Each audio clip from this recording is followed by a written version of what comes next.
इसको खिदमत कहते हैं कि मखलूक अपनी जैसी मखलूक की खिदमत करके अपने खालिक का कुर्ब हासिल करती है।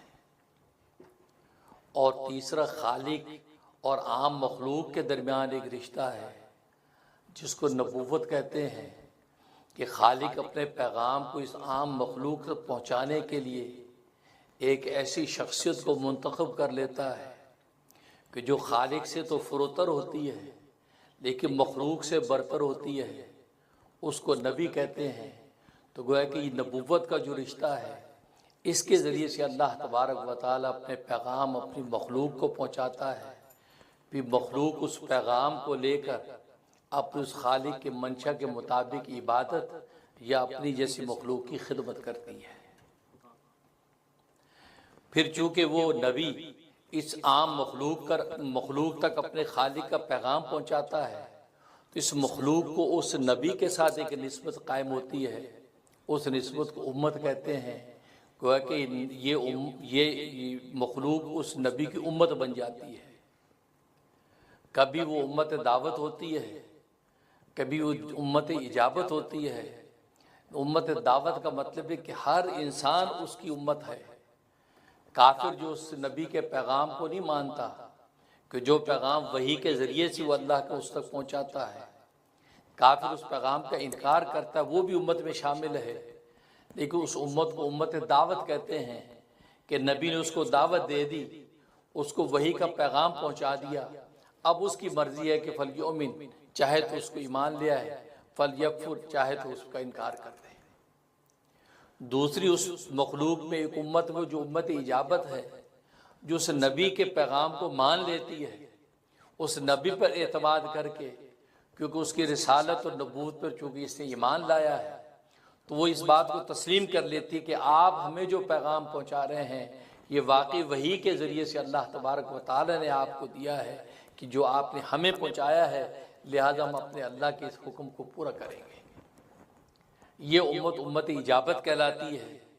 जैसे तमाम मुसलमान अहले इस्लाम ये सरकार दो आलम मोहम्मद मुस्तफ़ा अहमद मुश्तबा सल्लल्लाहु अलैहि वसल्लम की उम्मत इजाबत है कि उन्होंने आपको नबी माना और आपने जो वही के ज़रिए से पैगाम पहुँचाया आपने उनको तस्लीम कर लिया।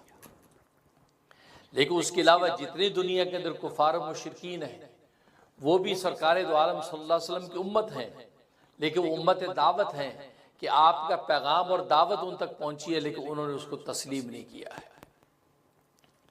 तो गोया कि ये 5 वो ताल्लुक और रिश्ते हैं जो दुनिया के अंदर मखलूक की तरबियत का जरिया बनते हैं। तो गोया कि अल्लाह तबारक व तआला का अपनी मखलूक के साथ जो रिश्ता और ताल्लुक है वो रबूबियत का रिश्ता है। लिहाजा अल्हम्दुलिल्लाह रब्बिल आलमीन के तमाम तारीफ़ें उस अल्लाह के लिए हैं कि जो सारे के सारे जहानों को पालने वाला, उनकी तरबियत करने वाला है। उनकी ज़ाहिरी तरबियत का भी सरचश्मा है, उनकी बातनी तरबियत का भी सरचश्मा अल्लाह तबारक व तआला की ज़ात आली है। अब जाहिर है कि जो नबूवत वाला रिश्ता है कि एक शख्सियत जब खड़े होकर यह कहती है कि मैं तुम्हारा नबी हूँ, मैं खालिक और आम मखलूक के दरमियान गोया कि एक ब्रिज की हैसियत से हूँ, मैं उस खालिक का पैगाम तुम तक पहुँचाता हूँ। मुझे अल्लाह तबारक व तआला ने यह हैसियत बख्श दी है कि मैं अल्लाह तबारक व तआला की वही को तुम तक पहुँचाऊँ ताकि तुम उस वही के हुक्म पर अमल करो। तो मखलूक के अंदर एक सवाल पैदा होता है कि भाई इतनी मखलूक़ात मौजूद हैं, सारी मखलूक में आप ही को अल्लाह तबारक व तआला ने मुंतखब कर लिया है, इस पर दलील क्या है? आपके पास क्या दलील है कि आप अल्लाह तबारक व तआला के वो बरगुज़ीदा बंदे हैं और इज्तिबा और इस्तिफा के ज़रिए से अल्लाह ने आप ही को इस मकसद के लिए चुन लिया है? फलां को क्यों नहीं चुना, फलां को क्यों नहीं चुना, फलां को क्यों नहीं चुना? जैसे खुद मुशरिकीन मक्का ने ये एतराज़ात किए कि भी अबू जहल जैसा सरदार नबी क्यों नहीं बना, उतबा जैसा सरदार नबी क्यों नहीं बना, शैबा जैसा सरदार नबी क्यों नहीं बना, बड़े बड़े मालदार मुल्क ताइफ के अंदर मौजूद है वो नबी क्यों नहीं बने, एक दुर्रे यतीम को ही नबी बनाना था? भाई क्या दलील है? इसी तरीके से हर दौर के अंदर नबी जब आता रहा तो उस वक़्त की आम मखलूक ने उनसे ये सवाल किया कि आप नबी हैं, आपको ये खुसूसियत हासिल है कि आप खालिक और आम मखलूक के दरमियान एक वास्ता के जरिया बन गए हैं। वहाँ से पैगाम हमें देते हैं और बराह रास्त वहाँ से पैगाम लेते हैं। आपको खुसूसियत किस बिना पे मिली है, दलील क्या है? तो अल्लाह तबारक व तआला नबी को दलील के तौर पर मोजज़ा देता है। मोजज़ा एजाज से है, एजाज का मतलब इज्जत से है। अल्लाह तबारक व तआला उसके हाथ से एक ऐसा कारनामा और ऐसा करिश्मा और कमाल जाहिर करते हैं कि आम मखलूक ऐसा कमाल दिखाने से आजिज आ जाती है। वो कहते कि भाई ये अगर बशर होने की वजह से, हमारे जैसी मखलूक होने की वजह से अगर ये जाहिर होता तो हम भी कर सकते। ये तो ऐसा मोजज़ा इसने दिखा दिया कि हम तो नहीं कर सकते। तो सारी की सारी कायनात आजिज हो जाती है। तो वो मोजज़ा सबको आजिज कर देता है, मजबूर और मकूर कर देता है कि भाई आप इस बात को मान लें कि वाकई ये नबी है, इसका अल्लाह तबारक व तआला के साथ खास ताल्लुक है। तभी अल्लाह तबारक व तआला ने इसको ये मोजज़ा अता फरमाया। चाचे हर दौर के अंदर मोजज़ात नबियों को दिए जाते रहे। चाचे सबसे आखिर में मोहम्मद मुस्तफ़ा अहमद मुश्तबा सल्लल्लाहु अलैहि वसल्लम तशरीफ लाते हैं। तो आपको भी मोजज़ात अता किए गए, आपने भी दावा नबूवत किया। जाहिर है कि कौम ने मोजज़े का मुतालबा किया तो अल्लाह तबारक व तआला ने आपके हाथ पर भी मोजज़ात ज़ाहिर किए और आपने वो मोजज़ात दिखाए और वक़्त के लोगों को उसको आजिज़ कर दिया कि उसका कोई जवाब ना दे सके। चाचे जिनका नसीब अच्छा था वो इस मोजज़े को देखकर ईमान ले आए, जो बदनसीब थे वो महरूम रहे। उन्होंने इस मोजज़े को जादूगरी समझा, कहा कि ये तो जादूगरी है, ये तो कोई ऐसा सेहर है। आज की ज़ुबान में ऐसा मिसमरिज़म है, ऐसा मिसमरिज़म कर दिया कि हमें वो नज़र आ रहा है जो वो चाहता है, हालांकि ऐसा नहीं है। वो तो अल्लाह तबारक व तआला का मोजज़ा था। अल्लाह तबारक व तआला ने मोजज़े के तौर पर नबी की नबूवत को साबित करना था और नबूवत की दलील चूँकि मोजज़ा होता है, इसलिए अल्लाह तबारक व तआला ने आपके हाथ पर मोजज़ात को ज़ाहिर किया और इतने मोजज़े आपके हाथ पर ज़ाहिर किए कि पहले नबियों को फर्दन फर्दन जितने मोजज़ात अता किए गए थे, अल्लाह तबारक व तआला ने आपकी अकेली ज़ात को सारे मोजज़ात अता कर दिए। हुस्न यूसुफ दम ईसा यद बैज़ादारी, हुस्न यूसुफ दम ईसा यद बैज़ादारी, आंचे खूबा हमादारन की तू तन्हादारी। यूसुफ जैसा हुस्न भी ऐसा दिया कि यूसुफ का हुस्न आपके हुस्न के सामने मान पड़ता है। दमे ईसा ऐसा दिया कि मुर्दों को जिंदा करते हैं, तो आपके जरिए से भी अल्लाह ने मुर्दों को जिंदा किया। और सबसे बड़ी चीज तो इंसान के जिस्म मुर्दे को जिंदा करना इतना बड़ा कमाल नहीं था जितना मुर्दा दिलों को जिंदा करना। और मुर्दा दिलों को जिंदा जो नबी ने किया कि कायनात इंसानी उसकी नजीर पेश नहीं कर सकी। ऐसे दिल जो मुर्दा हो चुके थे उनको अल्लाह तबारक व तआला के इस नबी ने एक निगाह कीमिया से डाली, जिंदा हो गए और वो कह उठे अशहदु अल्ला इलाहा इल्लल्लाह व अशहदु अन्ना मुहम्मदुर रसूलुल्लाह। मूसा अलैहिस्सलाम को जो मोजज़ा दिया वो मोजज़ा आपको भी दिए। तो हुआ कि हर नबी के मोजज़े सारे के सारे इकट्ठे करके आपकी ज़ात को अता कर दिए। और ये इस बात की दलील और इशारा था कि आपकी ज़ात पर सारी नबूवत के जितने कमालात थे आपकी ज़ात पर ख़त्म हो चुके हैं। जब नबूवत के सारे कमालात आपकी ज़ात पे ख़त्म हो चुके हैं, अब किसी भी नबूवत के कमाल को जाहिर करने के लिए किसी नए नबी की ज़रूरत नहीं है। लिहाजा आप नबी आखिरुज़ ज़मां हैं, आपके बाद अब कोई नया नबी आने वाला नहीं। तभी तो आपको सारे कमालात दे दिए। क्योंकि हदीस में आता है नबी करीम सल्लल्लाहु अलैहि वसल्लम फरमाते हैं, मैं कसर नबूवत की आखिरी ईंट हूँ। ये खूबसूरत महल बना हुआ है। आप हिस्सी मिसाल देते, एक शख्स गुजरा, उसने महल को देखा, कहा कि क्या खूबसूरत महल, सुभान अल्लाह, वाह। देखता चला, देखता रहा, आखिर में कोने पे एक ईंट, वो ईंट नहीं लगी, ईंट की जगह खाली। उसने कहा यार इतना हसीन और जमील शानदार महल, काश ये ईंट भी अगर लग जाती तो ये महल मुकम्मल हो जाता। ये ईंट नहीं लगी हुई, इसकी वजह से अभी नाक़िस नजर आ रहा है। वो आदमी ये कहता है, नबी मिसाल दे रहे। उस ईंट को जब लगा दिया गया, उसने कहा सुभान अल्लाह, अब ये मुकम्मल हो गया पूरा महल। अब इसके अंदर मजीद किसी ईंट लगाने की गुंजाइश नहीं, बल्कि मजीद ईंट लगाई जाएगी तो उसके स्ट्रक्चर का जो हुस्न और जमाल वो बिगड़ जाएगा।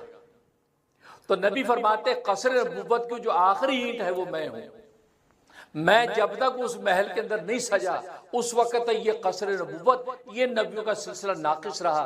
जब मैं वो कसर नबूवत की आखिरी ईंट फिट कर दी गई तो नबूवत का ये महल मुकम्मल हो गया। अब इसके अंदर मजीद कोई गुंजाइश नहीं। मैं आखिरी अना आखिर नबीन, मैं आखिरी नबी। और कुरान ने खुद भी आपको खातमुन नबीयीन का, नबियों के बिल्कुल आखिर में आने वाले। तो सारे कमालात नबूवत आपकी ज़ात पर ख़त्म कर दिए, क्योंकि अब उसके बाद किसी नबी की ज़रूरत नहीं है। यही वजह है कि क़ुर्बे क़यामत में ईसा अलैहिस्सलाम को लाया जाएगा, एक पुराना नबी लाया जाएगा, नया नबी नहीं, पुराना नबी। अगर नए नबी की गुंजाइश होती तो अल्लाह तबारक व तआला उस काम के लिए जिसके लिए ईसा अलैहिस्सलाम को अल्लाह ने आसमानों पर सेफ रखा हुआ है, अल्लाह कोई नया नबी खड़ा कर देता। अल्लाह के खजानों में कोई कमी है? अल्लाह कोई नया नबी खड़ा कर देता, जो काम ईसा अलैहिस्सलाम को से लेना था उस नए नबी से ले लेते। लेकिन नहीं, चूंकि नए नबी की गुंजाइश ही नहीं थी, तो अल्लाह तबारक व तआला पुराने नबियों से एक नबी को अपने पास सेव कर लिया, महफूज कर लिया, ताकि उसको क़ुर्बे क़यामत में वापस लाऊं, ताकि नबियों की गिनती जो मुकम्मल हो चुकी उसके अंदर कोई इजाफा बाकी नहीं है। अगर गुंजाइश होती तो नया नबी आता, जब नहीं गुंजाइश तभी अल्लाह तबारक व तआला को पुराना नबी लाना पड़ा। इसलिए याद रखो, ईसा अलैहिस्सलाम को दोबारा दुनिया में आना ये खुद खत्म नबूवत की दलील है। आपको बहुत से मनचले क्या, ये कादियानी, मिर्जाई, या आपको ये कहते मिलेंगे अजी नबी आखिरी नबी है हमारे नबी। जी लो, आखिरी, आप तो खुद मानते हैं कि ईसा अलैहिस्सलाम ने आना, आखिरी नबी कहाँ हुए? हुजूर के बाद नबी आ रहे हैं। ये आपको शुबा डालते हैं। इस शुबे का जवाब दे रहा हूँ, शुबे का जवाब दे रहा हूँ कि भाई वो ईसा अलैहिस्सलाम का आना ही तो खत्म नबूवत की दलील है। क्यों? कि अगर नबी पाक पर नबूवत खत्म ना हो चुकी होती और आपके बाद नए नबी की कोई गुंजाइश ना होती, तभी तो ईसा अलैहिस्सलाम पे एक पुराना नबी लाया गया। और अगर गुंजाइश होती तो अल्लाह तबारक व तआला के खजाने में कमी थी कि ईसा अलैहिस्सलाम को कई हजार साल के लिए आसमानों पर महफूज रखा हुआ है और उनको क़ुर्बे क़यामत में जमीन पर लाएंगे। इससे बेहतर अल्लाह को नबी नहीं, नया नबी ले आता। इसलिए याद रखो, ईसा अलैहिस्सलाम को दुनिया में दोबारा आना ये खत्म नबूवत के खिलाफ नहीं है, बल्कि खत्म नबूवत की दलील है। खत्म नबूवत की दलील है, क्योंकि पुराना नबी आना ही इस बात की दलील है कि आप सल्लल्लाहु अलैहि वसल्लम पर नबूवत खत्म हो गई है, अब आपके पास नया नबी आ नहीं सकता। इसलिए फरमाया आना आखिर नबी, मैं आखिर नबी हूं, ला नबी आबादी, मेरे बाद कोई नबी नहीं, ना कोई जिल्ली नबी, ना बुरूजी नबी। जैसे शुबा डाल देते, नहीं जी नहीं, वो मुस्तकिल नबी नहीं है, नबी पाक के ताबे होकर नबी है। नहीं, खातुन नबीन आप बिल्कुल किसी किस्म का कोई नबी अब आने वाला नहीं, आप आखिरी। और उसकी इल्मी दलील क्या है? इल्मी दलील कुरान करीम, क्योंकि आप सल्लल्लाहु अलैहि वसल्लम को दीगर मौजज़ात में दो मौजज़े ऐसे अता किए गए जिसकी कोई नज़ीर नहीं है। एक कुरान का मौजज़ा इल्मी मौजज़ा है, इल्मी मौजज़ा किसी नबी को नहीं मिला, सबको अमली मौजज़े मिले हैं। तो मूसा अलैहिस्सलाम को अमली मौजज़ा मिला, आपने अपना असा डाला, अज़दा बन गया, आपने बगल में हाथ डाला, निकाला, सूरज चांद की तरह चमकने लगा। ईसा अलैहिस्सलाम की चिड़ियां बनाई, फूंक मारी, चिड़िया उड़ने लगी, आपने मुर्दे को जिंदा कर दिए। सब अमली मौजज़े हैं, इल्मी मौजज़ा इनमें कोई भी नहीं है। इल्मी मौजज़ा सिर्फ सरकार दो आलम सल्लल्लाहु अलैहि वसल्लम को अता किया गया, किसी नबी को नहीं अता किया गया। और मैंने बताया मौजज़ा नबूवत की दलील होता है, नबूवत दावा है, मौजज़ा उसकी दलील है। और कुरान करीम का ये इल्मी मौजज़ा ये क़यामत तक बाकी है, आज भी बाकी है, 1400 साल पहले भी बाकी था और आगे क़यामत तक ये कुरान का मौजज़ा बाकी रहेगा। तो जब दलील बाकी है इसका मतलब दावा बाकी है। दलील कुरान करीम था और दावा नबी की नबूवत थी, तो मालूम हुआ कि क़यामत तक नबी की नबूवत जारी रहेगी। क्योंकि जब तक दलील बाकी तो दावा बाकी रहता है। पहले नबियों के जितने ये दलीलें थी यानी मौजज़े थे वो उनके वजूद के साथ दफन हो गए। अमली मौजज़े का ये होता, आमिल जब तक है तो मौजज़ा है, आमिल दुनिया से गया, मौजज़ा साथ चला गया। लेकिन नबी करीम सल्लल्लाहु अलैहि वसल्लम को अल्लाह तबारक व तआला अमली मौजज़ों के साथ ये इल्मी मौजज़ा इसलिए अता फरमाया कि आपकी नबूवत क़यामत तक चलनी है। और इल्म का कमाल ये होता है कि आलिम के दुनिया से जाने के बाद भी इल्म जारी रहता है।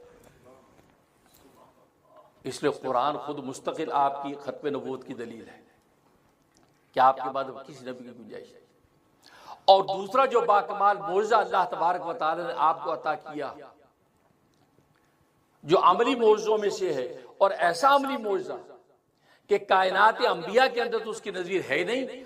आज की साइंस और टेक्नोलॉजी जो आसमान और ज़मीन की कलाबाजियां खाने के दावे करती है, साइंस और टेक्नोलॉजी भी इस मौजज़े के सामने आज ही नजर आती है। और वो मौजज़ा इसरा और मेराज का मौजज़ा है। इसरा और मेराज का मौजज़ा है कि सरकार दो आलम सल्लल्लाहु अलैहि वसल्लम मुख्तसर वक़्त में रात के मुख्तसर हिस्से में बैतुल्लाह से बैतुल मक़दस तक जाते हैं, सफ़र करते हैं। बैतुल मक़दस से आलम बाला मकाम अहदियत तक अल्लाह तबारक व तआला के दीदार अपनी सर की आंखों के साथ करते हैं और उन्हीं चंद लम्हों में वापस आ जाते हैं। ये जो जिस्म जान के साथ बेदारी की हालत में आपको ये अमली मौजज़ा दिया गया, इस मौजज़े की कोई नज़ीर नहीं है। ये इसरा और मेराज का मौजज़ा, और मैंने पहले भी बताया था कि इस पर मुस्तशरिकीन ये जो दुश्मनान इस्लाम के जो स्कॉलर्स होते हैं, ये जोर लगाते हैं कि इसका इनकार करो। सबसे ज्यादा जोर उन्हें मेराज के मौजज़े पर लगा। नहीं, ये ख्वाब में सोते हुए गए थे, ये रूहानी तौर पर गए थे, ये फिजिकली इम्पॉसिबल। कैसे चलेगा भाई? फिजिकली कैसे जा सकते हैं? दरमियान में तबका ज़महरीरिया है, तबका नारिया है। फलासफा कहते हैं तबका ज़महरीरिया और नारिया में से जिस्म गुजरे तो गल सड़ जाएगा, दी जा सकते हैं। शुबात पैदा करते हैं। और मैंने अर्ज किया था हमारे मुसलमान स्कॉलर भी बात वो भी इन शुबात का शिकार होकर कहते हैं हाँ ये एक ख्वाब था, असल में आपने सोते में ये सारा नजारा देखा था, आप रूहानी तौर पर गए थे, जिस्मानी तौर पर नहीं गए। सुभान अल्लाह, सुभान अल्लाह। कैसा मुस्तशरिकीन ने दुश्मन इस्लाम ने प्रोपेगंडा, क्योंकि प्रोपेगंडा दुनिया में प्रोपेगंडा गेम चलती है और यहूदो नसारा इस प्रोपेगंडा गेम में नंबर 1 है। खुद नबी के जमाने में भी ऐसे प्रोपेगंडे करते थे कि जनाब वो अच्छे भले इंसान का दिमाग घूम जाए, लोग जब उस आगे ना बढ़ सके। तो इसरा और मेराज का मौजज़ा था, ये अमली मौजज़ा ऐसा अता किया कि साइंस और टेक्नोलॉजी के पास इसका जवाब नहीं था। तो अगर इसको आज की दुनिया मान ले तो दुनिया सारी मुसलमान हो जाए कि यार उनका नबी, उसके नबी के सामने साइंस टेक्नोलॉजी कुछ भी नहीं। जिस साइंस टेक्नोलॉजी पे हम बड़ा मान करते हैं, इतने इतने रॉकेट बनाते हैं, इतनी चांद गाड़ियां बनाते हैं, फिर बंदा जाकर चांद पर जाता और चांद तो ये खड़ा, और ये तो सातों आसमान, उनका फासला कितना पता है? जमीन से आसमान तक का फासला कितना है?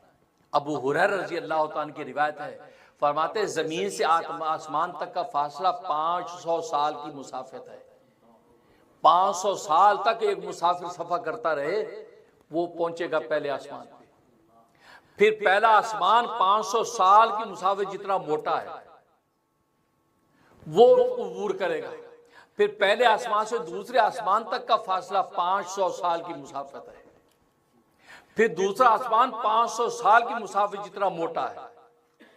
फिर दूसरे से तीसरे आसमान तक की मुसाफिर 500 साल का सफर है।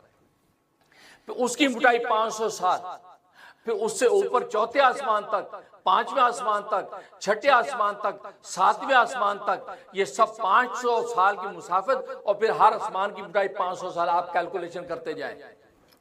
फिर सातवें आसमान से सिदरतुल मुंतहा तक पहुंचने में 500 साल की मुसाफिर है। फिर सिदरतुल मुंतहा की जो मोटाई है वो उसका हुजम वो 500 साल की मुसाफिर है। फिर उससे ऊपर जब जाते हैं मकाम शरीफुल अकाम, जहाँ लौह महफूज, जहाँ कलम लिखते हैं तकदीर के फैसले, जिनकी आवाजें नबी ने खुद सुनी थी, वहां तक पहुंचने पर 500 साल की मुसाफिर। फिर उसकी मोटाई का हुजम 500 साल की मुसाफिर। उसके बाद फिर अर्शे इलाही तक पहुंचने में 500 साल की मुसाफिर। अब आप अंदाजा लगा लीजिए कि ये कितना तवील तरीन सफर बनता है। आपका चांद पे जाना तो कुछ कमाल ही है, चांद तो ये खड़ा, चांद तो बादलों से थोड़ा सा ऊपर है, आसमान तक, आसमान पे तो है भी नहीं। ये तो हम वैसे कहते थे आसमान पे चांद, वो तो ऊंची चीज को आसमान कह देते हैं ना, चांद तो बहुत नीचे है। तो ये साइंस कहती है हम चांद पे पहुंच के अपनी ये सलाहियत और फख्र कर रहे थे। और नबी का ये मौजज़ा अगर मान लिया तो ये हमारी साइंस टेक्नोलॉजी तो जमीन बोस हो जाएगी। ये तो इतना ऊपर होके आया और वापस आ गया, होकर वापस आ गया। ईसा अलैहिस्सलाम की तरह चला नहीं किया, फिर नहीं आएगा, क्योंकि ईसाइयों के अंदर बॉसों का अकीदा यही है, हम तो कहते आएंगे। इदरीस अलैहिस्सलाम के लिए की तरह चला गया, चौथे आसमान पे वापस नहीं आएगा, क्योंकि इदरीस अलैहिस्सलाम की कब्ज़े रूह चौथे आसमान पर हुई है और वो भी यहीं से गए। तो जो ये कहते हैं कि यार ये नबी पाक जब आसमानों पर गए तो ये दरमियान में इतने तबका ज़मरीरिया और नारिया आता तो जिस्म गल सड़ जाएगा। उनसे हम पूछते हैं, इदरीस अलैहिस्सलाम के उरूज को वो मानते हैं, वो मानते हैं कि इदरीस अलैहिस्सलाम चौथे आसमान पर पहुंचे, वहीं उनका इंतकाल हुआ है, तो वो कैसे चले गए? वो कैसे चले गए? उसको आपने कैसे मान लिया कैसे इस्लाम में चले गए? उनको तबका हम ज़मरीरिया और नारिया ने जलाया क्यों नहीं? इसका मतलब यह है, ये अल्लाह तबारक व तआला के हाथ में है। अल्लाह तबारक व तआला की कायनात उसके हाथ में, उसके इशारों पर चलती है। ये शुबहात पैदा करके आप मुसलमानों के दिमागों को डाइवर्ट नहीं कर सकते। और मैंने बताया इस मौजे का इनकार ज्यादा इसलिए किया जाता है कि भाई ये साइंस और टेक्नोलॉजी को मात दे रहा है ये मौजा, इसलिए लोग परेशान होते हैं कि यार इसका इनकार करो। ये इसको मान लिया तो दुनिया कहेगी यार ये इस्लाम और मुसलमानों को पैगंबर, ये तो साइंस टेक्नोलॉजी कुछ भी नहीं है, जबकि साइंस और टेक्नोलॉजी भी इस्लाम ही की खैरात है जो दुनिया को मिली है।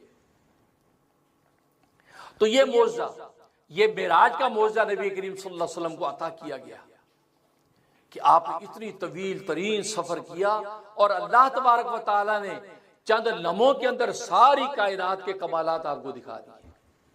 और खुद कुरान में अल्लाह ने कहा, सुभान अल्लाज़ी असरा बिअब्दी, पाक वो ज़ात जो ले गई अपने बंदे को लैलन, रात के मुख्तसर वक्त में, मुख्तसर वक्त में, मिनल मस्जिद हराम इलल मस्जिद अक्सा, बैतुल्लाह से बैतुल मक़दस तक क्यों ले गई? और बैतुल मक़दस कैसी जगह है? फरमाया कि वो ऐसी जगह है कि जिसके इर्द गिर्द बरकतें नाजिल हो रही है, बाबरकत जगह है। क्यों ले गए? लिनुरियहु मिन आयातिना, ताकि हम अपनी अजमत की निशानी इस नबी को दिखाएं। जब ये इतना तवील तरीन सफर करेगा, हर आसमान पे जब देखेगा हमारी कुदरत और अजमतें, तो ये नबी जब देख लिया, ये नबी तो मुसद्दिक है, सारे नबियों की तस्दीक करने वाला है। जब ये सारे कमालात की तस्दीक कर देगा तो सारे के सारे नबियों की तस्दीक ऑटोमेटिकली हो जाएगी। लिनुरियहु मिन आयातिना, ताकि हम इसको दिखाएं अपनी अजमत की अजीम शान निशानियां। इन्नहु हुव समीउल बसीर, और वो अल्लाह खूब सुनने वाला है। दुनिया में जो इनकार कर रहा है, जी मेराज में सोते में हुई थी, ख्वाब में हुई थी, ख्वाब में तो मैं और आप भी जन्नत की सैर कर सकते हैं। ख्वाब क्या चीज़ है? रूहानी तौर पे तो औलिया अल्लाह आज रूहानी तौर पे अर्श के चक्कर लगा के आ जाते हैं, और अगर ख्वाब और रूहानी होता तो मुशरिकीन मक्का को इतना बबेला करने की जरूरत ही नहीं थी। उनको ये पूछने की जरूरत नहीं थी आप बैतुल मक़दस पहुंचे, अच्छा आपने इस रास्ते से गए, तो बताओ हमारा कौन सा काफिला, जो हमारा वो सफर का काफिला, वो बैतुल मक़दस के शाम के किस रास्ते पर था?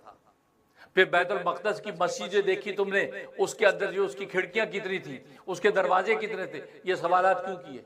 तभी तो किए कि फिजिकली का दावा था कि फिजिकली मैं होकर आया हूं इसी जिस्म जान के साथ, तभी तो शोर भी जाता है। तो अल्लाह ने अजमत की निशानी दिखाई। तो ये ऐसा अजीम शान मौजा इसरा और मेराज का, और ये 27 रजब की जो तारीख आ रही है, 27 रजब की रात को अल्लाह ने ये मौजा अता फरमाया। अगर जिसमें बहुत से अक़वाल हैं, लेकिन मशहूर कौल यही है कि 27 रजब की रात थी, महीना रजबी का था, भले इसमें एक और रबीउल अव्वल का भी है, रबीउल सानी का भी है, रजब का भी है, शबान का भी, रमजान का भी है, लेकिन मशहूर कौल इमामुल मुतकल्लिमीन ज़ुबतुल मुहद्दिसीन हज़रत मौलाना मोहम्मद इदरीस साहब कांदलवी रहमतुल्लाह अलैह, बहुत बड़े मुहक्किक हैं। उनकी किताब सीरतुल मुस्तफ़ा सल्लल्लाहु अलैहि वसल्लम ने पूरे अक़वाल की डिटेल लिख कर उन्होंने ये कहा कि मशहूर कौल के मुताबिक जो मैं जिस नतीजे पर पहुंचा तहक़ीक़ के, फरमाया कि 27 रजब की रात, उस रात में सलात व सलाम पढ़ो, रसूल सल्लल्लाहु अलैहि वसल्लम के लिए नाते पढ़ो, उसको याद करो, हैं, फिर तौबा करो, नवाफिल पढ़ो उस रात में, वो बात से बरकत रात। इनकार करना इनकार करने वाले को ये पता नहीं, रात तो है पता नहीं कौन सी है। मैंने पिछले जुम्मे में भी कहा था, तो पता लगाओ ना, फिर सारा हर चीज का पता लगाते हो, ये पता क्यों नहीं लग रहा। इसलिए मैंने कहा था मुस्तशरिकीन दुश्मनान इस्लाम ने ऐसी लॉबिंग कर रखी है कि बस आपको इस तहकीक पे रोक दिया कि नहीं है, बस ठीक है अच्छी रात है, बस सो जाओ, आराम करो, कुछ नहीं है। नहीं, इतनी अजीम शान रात जिसके अंदर ऐसे ऐसे कमाल, इस नौयत से तो ऐसी रात कोई रात ही नहीं है। ये लैले इसरा और मेराज, इसे तो लिखा है कि इसरा का इसरा कहते हैं कि बैतुल्लाह से बैतुल मक़दस तक के सफर को इसरा कहते हैं, फिर बैतुल मक़दस से आसमानों के सफर को मेराज कहते हैं। और इसरा का जिक्र तो खुद नस्से कुरान के अंदर मौजूद है, लिहाजा इसका इनकार करने वाला काफिर हो जाता है, काफिर हो जाता है। नहीं जी नहीं, वो सोते में गए, फिजिकली नहीं गए, इसरा का इनकार करने वाला, इसरा का इनकार करने वाला काफिर, उसको तजदीद ईमान तजदीद निकाह करना पड़ता है। और मेराज का इनकार करना फासिक और गुमराह है, मुज़िल और ज़ाल है। ये गुमराह है कि जो कहता है नहीं जी नहीं ख्वाब में गए थे, गुमराह है। उसकी बात मैंने दलील के साथ, मेरा एक बहुत खूबसूरत क्लिप है, रहम टीवी पे आप जरूर मुलाजा करें। ये बड़े मारूफ स्कॉलर है, प्रोफेसर बने हुए हैं, अमेरिका में होते, उन्होंने इसका इनकार किया है। आज ये इसरा मेराज ये सोते में हुई, ख्वाब में हुई, रूहानी तौर पे हुई, ये फिजिकली नहीं हुई। बड़े दलाइल देते हैं, वो पढ़े लिखे लोग स्कॉलर साहब की जो बड़ा भागते हैं, और जी प्रोफेसर साहब क्या बात है। उसका मैंने जवाब दिया है, रहम टीवी पे जाके देखें, इसरा मेराज की रात भाई मुफ्ती मुरिया को रहम टीवी सब्सक्राइब कर लें, रहम टीवी लिखें, आपको जवाब सुनकर लुत्फ आ जाएगा। वो मेरे दिल का जवाब नहीं, आसमानी इल्काई जवाब है। ये डिटेल मैं उसमें बता चुका हूं। अल्लाह तबारक व तआला वो जवाब मुझे अता किया, वो किताबों में नहीं, आज तक उसका जवाब नहीं दे सके। और मुझे कितने डॉक्टर किस्म के लोग जो उनके कायल थे मुझे मिल चुके हैं, कहा मुफ्ती साहब आपकी उस एक क्लिप को सुन के अल्लाह ने हमें हिदायत अता फरमा दी। आप अल्लाह अकबर, आपने जिस अंदाज से प्रोफेसर साहब की पकड़ की है, हम तो हक्का बक्का रह गए कि यार ये आदमी क्या बोल रहा है। मैंने कहा मैं बोल नहीं रहा था, अल्लाह मुझे बुलवा रहा था। इरादा किया था कि अल्लाह इतनी बड़ी उम्मत गुमराह हो रही है और तेरे नबी का इतना बड़ा मौजज़ा, ऐसा मौजज़ा कायनाती इंसानी में है नहीं, और ये बंदा शुबहात डाल के लोगों से तालियां वसूल कर रहा है। या अल्लाह, इसका 5 दिन मैं अल्लाह की तो रुजू रखा, मैं 5 दिन रुजू अल्लाह, खुदा से या अल्लाह मुझे उन्वान बता, जवाब अता फरमा। 5वें दिन संडे को मैंने जवाब देना था, जुमेरात की सुबह को मैं जब उठा हूं, अल्लाह तबारक व तआला ने मुझे जवाब अता फरमा दिया। एक अल्लाह अकबर, एक नूर था जो मेरे कल्ब में उतरा, मैं उठकर बैठ गया। मैंने कहा अल्लाह अकबर अल्लाह अकबर। मेरी अहलिया कहने लगी क्या हुआ? हजरत खिजर से मुलाकात हो गई, क्योंकि मेरी हजरत खिजर अलैहिस्सलातु वस्सलाम से भी मुलाकात हुई है, वो भी पूरी आप बीती का वाक़या मैंने बयान किया है। तो कहा कि हजरत खिजर अलैहिस्सलाम से मुलाकात हो गई। मैंने कहा हजरत खिजर ही की बरकत से अल्लाह तबारक व तआला ने आज मुझे इल्का कर दिया, जवाब मिल गया मुझे, और ऐसा जवाब मिल गया कि इसका जवाब इंशाअल्लाह किसी के पास, वो मैंने उस पूरा क्लिप बयान किया है। और वाकई इल्काई जवाब है, किताबों में नहीं, क्योंकि अल्लाह तबारक व तआला की तक़सीम तो चलती रहेगी ना। अल्लाह तबारक व तआला दिलों पे मज़ामिन उतारते रहेंगे। वो ऐसा जवाब अल्लाह तबारक व तआला कर रहा है कि ये इतना अज़ीमुशान मौजज़ा जो मुस्तशरिकीन ने एक अरसे से और उलमाए रब्बानी जवाबात देते चले आ रहे हैं, लेकिन उसका मुंह तोड़ जवाब ऐसा कि उनके पास अब मजीद कोई गुंजाइश बाकी ना रहे। अभी तक कोई ऐसा सामने आया नहीं था। अल्लाह तबारक व तआला ऐसा वो उन्वान दिया, मैंने उसका स्टार्ट ही उसी उन्वान से किया है। यूं समझो मुझे कितने डॉक्टर्स ऐसे मिले, उनका मुफ्ती साहब आपने वो स्टार्ट जब लिया है जवाब का, उसी वक्त ही प्रोफेसर साहब की इल्म की सारी इमारत ढह गई थी। पर आप सुनेंगे आपको मजा आएगा। और रहम टीवी सुना करें, रहम टीवी को टीवी नहीं है, कोई कमर्शियल नहीं है, वो मेरे बुजुर्गों की बरकत से, सरकार दो आलम की नजर करम से वो उलूम व मारिफ है जो मेरी जबान से अल्लाह कहलवाते हैं। आपको किताबों में कम ही मिलेंगे, वो आप सुनो। तो तो ये मेराज का वाक़या, तो ये मेराज की रात इनकार करने वालों को मुझे हैरानी होती है कि यार इस रात की आपका कोई अहमियत ही नहीं है।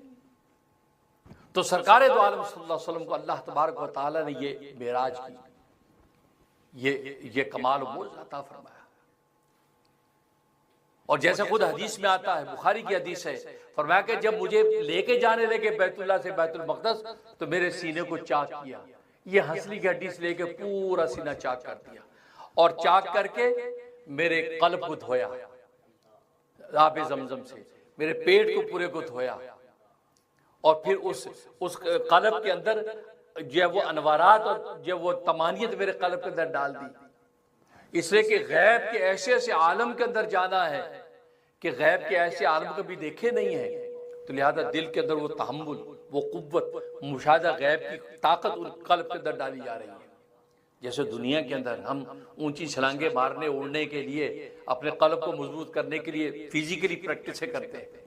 अब पैराशूट के ऊपर उड़ने वाले, उनकी पहले फिजिकली छलांगे लगती हैं, फिजिकली दिल को मजबूत करते हैं। वहां तो अल्लाह तबारक व तआला डायरेक्ट उस कल्ब को मजबूत कर रहे हैं।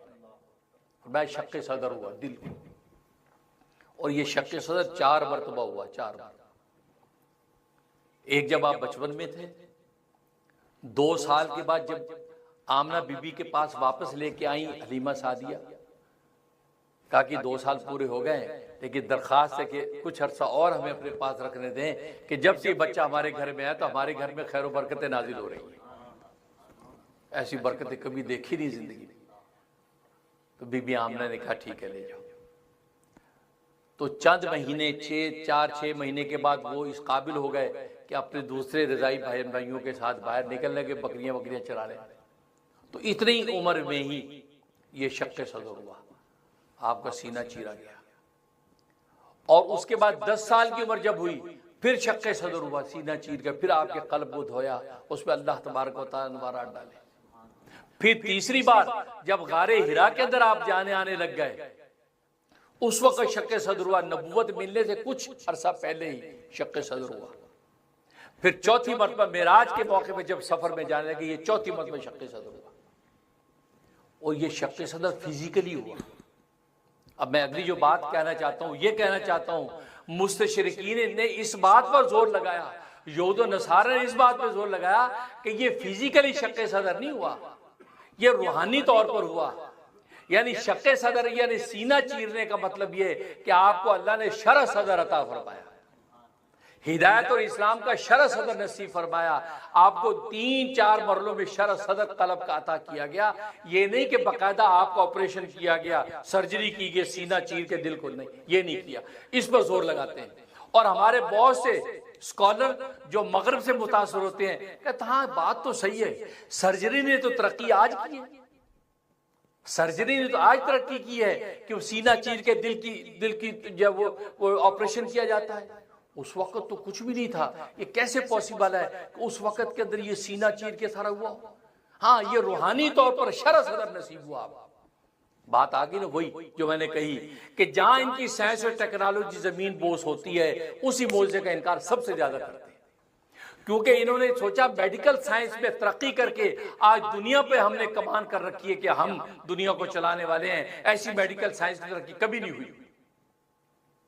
और अगर नबी का ये मौजज़ा मान लें कि नबी की फिजिकली वो काट के उसके बाद दिल निकाल के सारी प्रोसेस हुए हैं, तो इनकी साइंस टेक्नोलॉजी जो आज सर्जरी का दावा कर रहे हैं उसकी हैसियत क्या रह जाती है?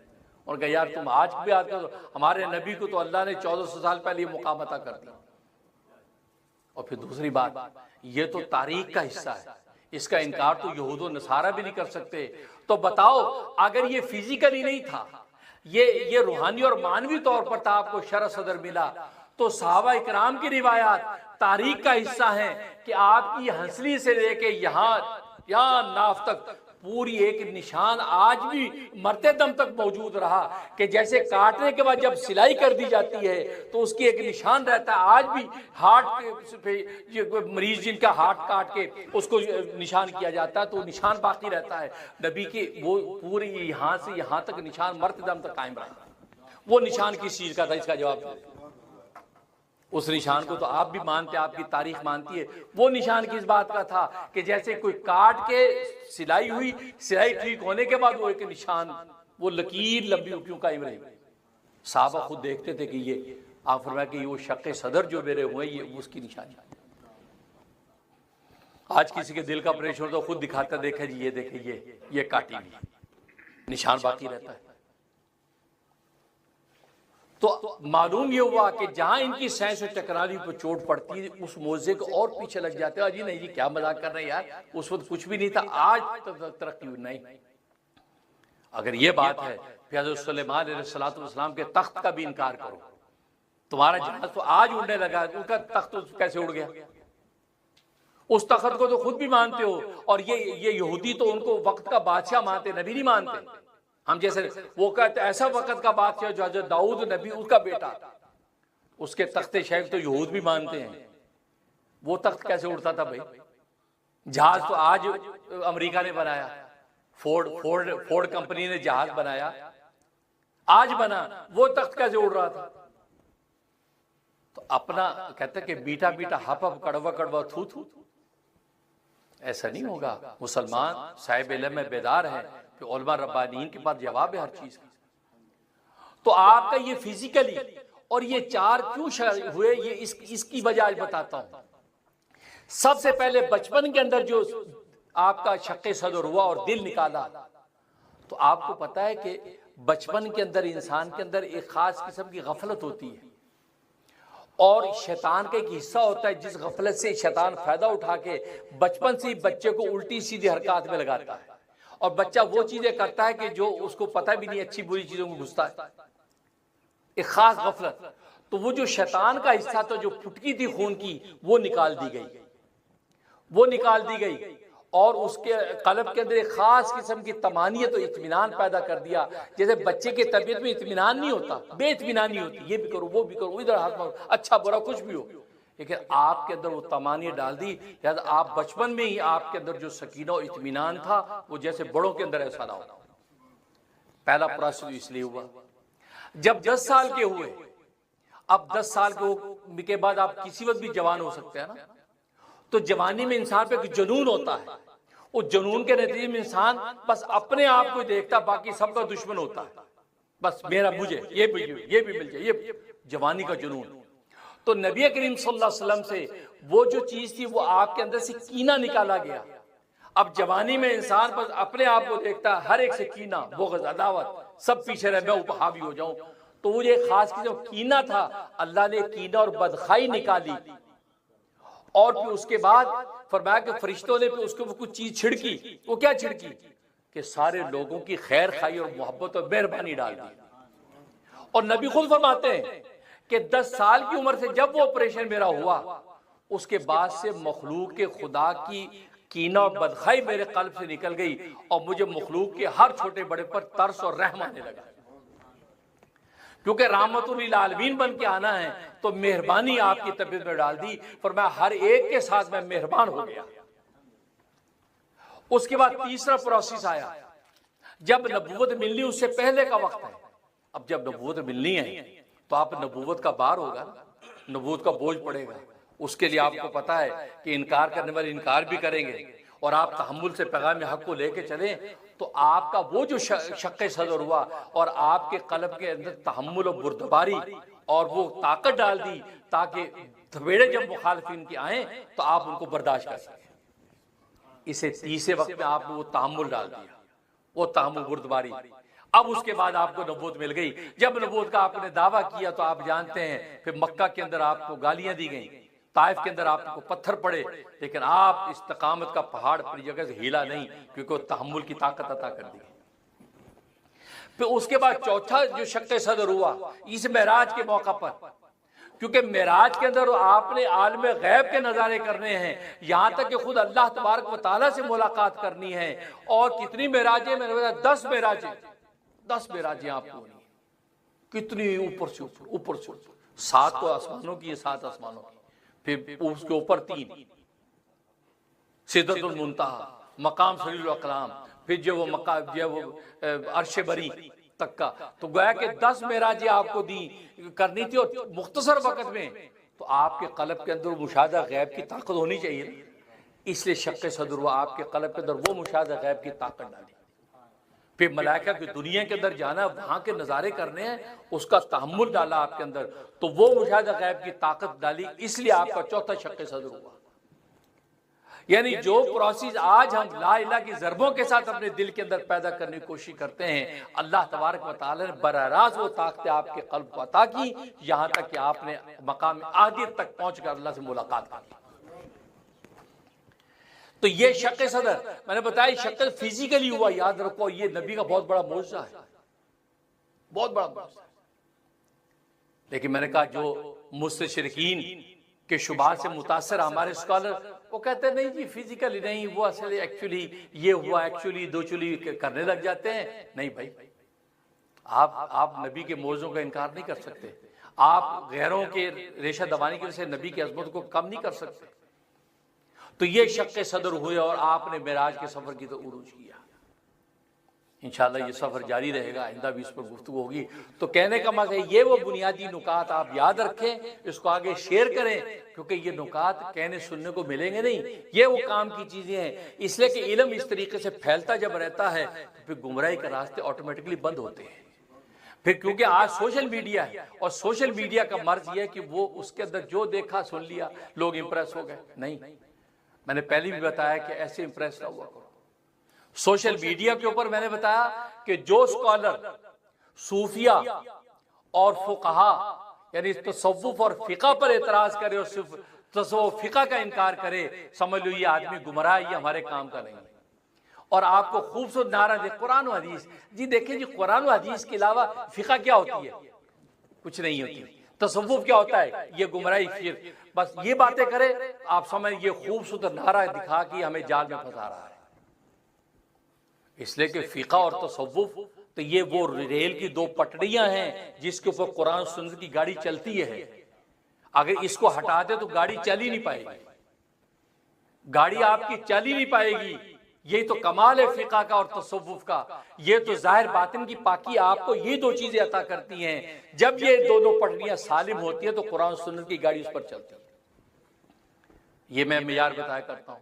और दूसरा मैंने बताया कि जो शबरात और शबे मेराज का इनकार करे, जी वो रात बात कुछ नहीं है, वो पता नहीं कौन सी रात है, क्या कौन सी रात है, मैंने पहले भी कहा, तो पता लगाओ ना कौन सी रात है। फिर हर बात में तहकीक मुहक्किक बन के बैठ गए आप।